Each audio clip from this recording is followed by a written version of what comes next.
Você já percebeu que a gente trabalha tanto para não faltar nada em casa, mas no final quem falta somos nós. Passamos a vida correndo, tentando dar o melhor para quem amamos. Acordamos cedo, voltamos tarde, cansados, prometendo que depois teremos tempo.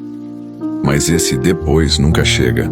Os dias viram meses, os meses viram anos, e quando olhamos para trás, percebemos que a vida passou enquanto estávamos ocupados demais para vivê-la. Os filhos crescem sem que a gente perceba. Num dia seguram nossa mão pedindo atenção, no outro já não precisam mais. E a gente nem viu quando isso aconteceu. Perdemos os primeiros passos, as primeiras palavras, os momentos simples mais preciosos. Tudo porque estávamos trabalhando para garantir um futuro. Um futuro que, quando chega, já nos roubou tudo o que realmente importava. No fim, a gente construiu uma vida para eles, mas não viveu ao lado deles.